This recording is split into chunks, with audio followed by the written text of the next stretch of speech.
Maxine Waters chairs the House Financial Services Committee, and this week she decided to go after the evil bank CEOs for their dealings with the student loan crisis. Just one problem: she didn't realize they don't do student loans.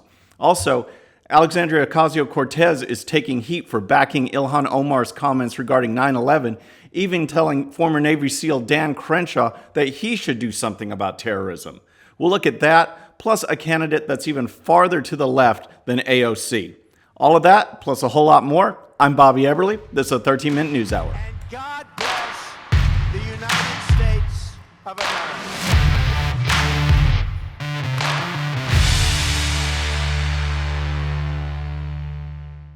All right, let's take a look at Maxine Waters this past week, because now that the Democrats have taken control, she is actually chairing the House Financial Services Committee. And she invited CEOs from major banks and financial organizations to a grilling in her committee where they were just blasted on a number of different topics. But one in particular, Waters decided to go after them on their culpability in the student loan crisis. What are they going to do about it? What did they have to say? How can they help and turn things around? Here's her comments. Today, there are more than 44 million Americans that owe this is student loan crisis. 1.56 trillion in student loan debt. Last month, this committee received testimony that last year 1 million student loan borrowers defaulted, which is on top of the 1 million borrowers who defaulted the year before. What are you guys doing to help us with the student loan debt? So she's asking, what are the banks going to do about this? It's their fault. How are they going to fix it? Well, here's the response. Who would like to answer first? Mr. Monahan, Big Bank. We stopped making student loans in 2007 or so. Oh, so you don't do it anymore. Mr. Corbett? We exited student lending in 2009. Mr. Diamond? When the government took over student lending in 2010 or so, we stopped doing all student lending. Thank you. What about small business? So the banks got out of this. The government took this over in 2010. It's now 2019, and she doesn't even have a clue. I love how she just said, okay, well, let's talk about small business, because she clearly does not know what's going on as far as student loans.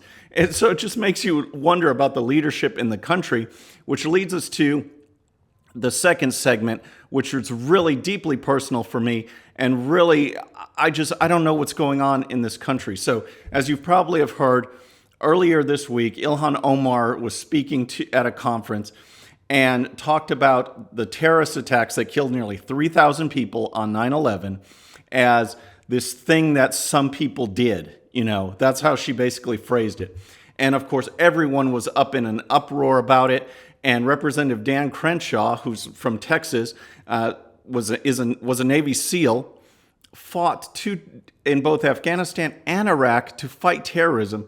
And here is what Crenshaw tweeted following Omar's comments. He said, "First member of Congress to ever describe terrorists who killed thousands of Americans on 9/11 as some people who did something.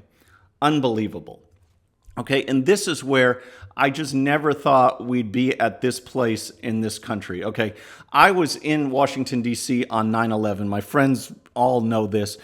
I saw Flight 77 flew over my head from left to right, and I saw it explode into the Pentagon. That explosion wasn't some, bonfire or minor oil tanker thing going off. That explosion killed innocent Americans.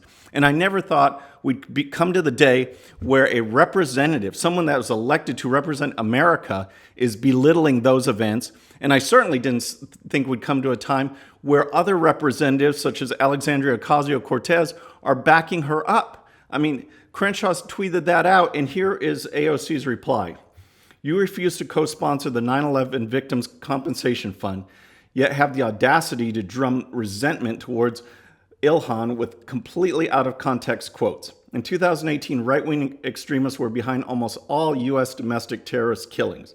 Why don't you go do something about that?" Okay, so of course she got a ton of criticism on those comments, and rightfully so. Ryan Saavedra over at Daily Wire tweeted this.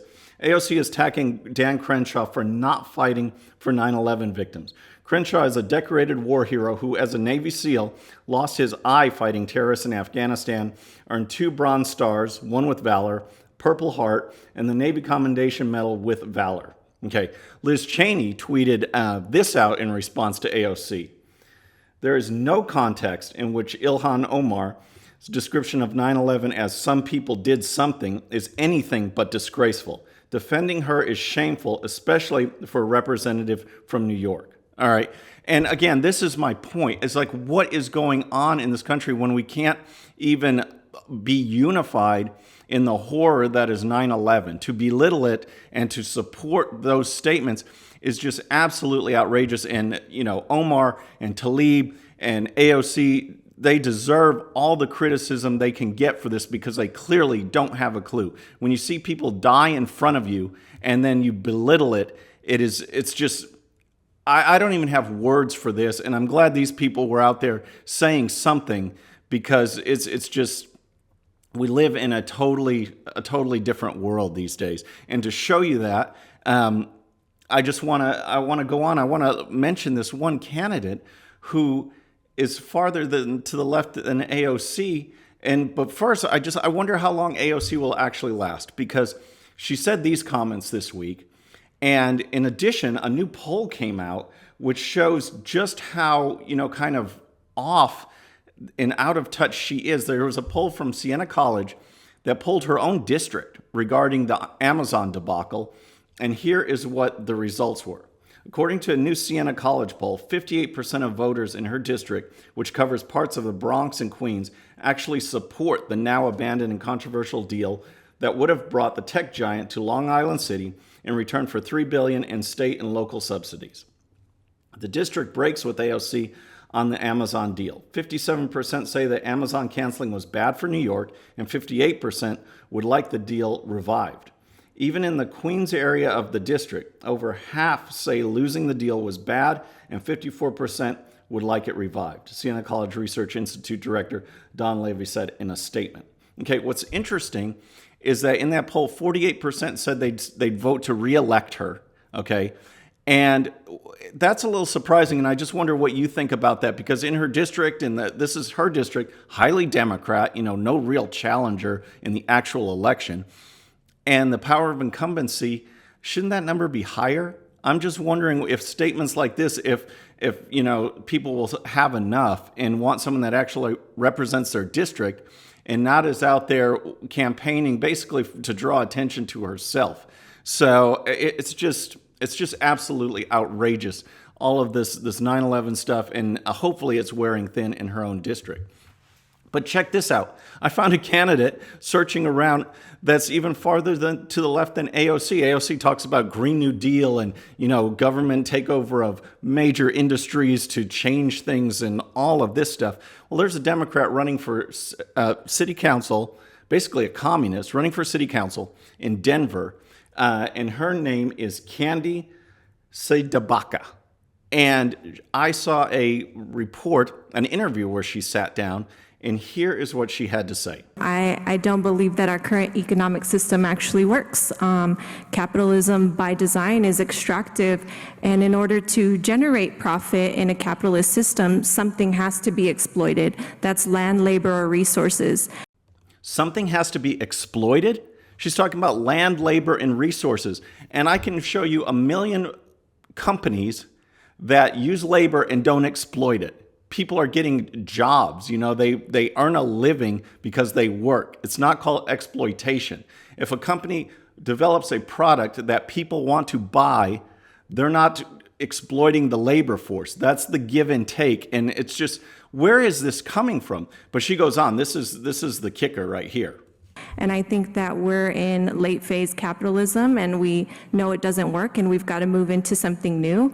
And I believe in community ownership of land, labor, resources, and distribution of those resources. And so whatever that morphs into, I think is what will serve community the best. And I'm excited to usher it in by any means necessary. All right, see, this is absolutely unbelievable. It's unbelievable, and it's scary that she is advocating for full-on communism. full-on communism that she wants to be implemented by whatever means necessary. And actually, that statement, that's probably the only thing she's gotten right, because communism has been implemented by whatever means necessary. It is a totalitarian, oppressive regime that has never worked. Yet you have people like this that want to adopt it and force it on people by whatever means necessary. And this is a person running for an American political office who says we're in late stage capitalism and that it doesn't work. America is the most prosperous nation in the world, in the entire history of the world. Capitalism has raised more people out of poverty than any other economic system ever. And yet she wants to implement full-on, full-blown communism. I mean, what is going on in our education system? Because I went and I looked at her bio. I went to her campaign website. And this is, I thought, just really interesting. Here's a little part from the website on Candy. Candy is a proud graduate of Manual High School, where she was valedictorian and class president and one of the first students to be appointed to the Denver Mayor's Commission on Youth and Denver Mayor's Latino Advisory Council. A recipient of the Daniels Fund Scholarship, Candy was the first and youngest dual degree graduate from the University of Denver Graduate School of Social Work. All right, this woman was valedictorian of that school, and she wants to adopt and embrace and implement by whatever means necessary communism. What are they teaching in the schools that produces the Rashida Tlaibs and the Candy C. DeBaccas and the Alexandria Ocasio-Cortezes and the Bernie Sanders and, just on and on and on?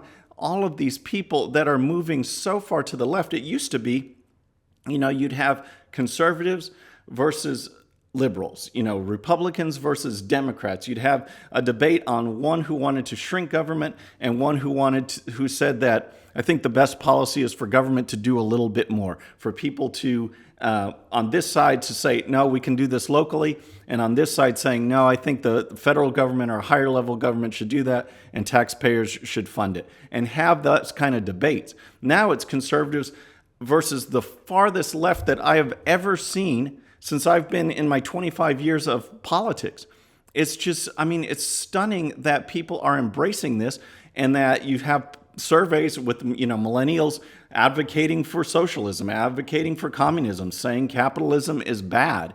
And that's a product of our school system. And as you can see, we have one here as valedictorian advocating for full-on communism. You have others that are belittling 9/11 and supporting those who belittle 9/11.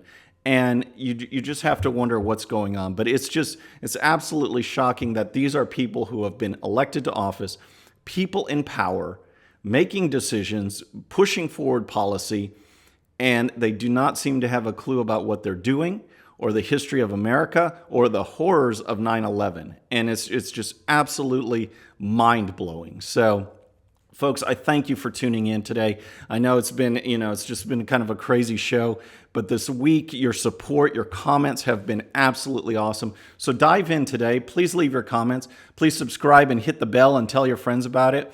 And have a great weekend. I'll see you Monday. I'm Bobby Eberly. This is a 13-Minute News Hour.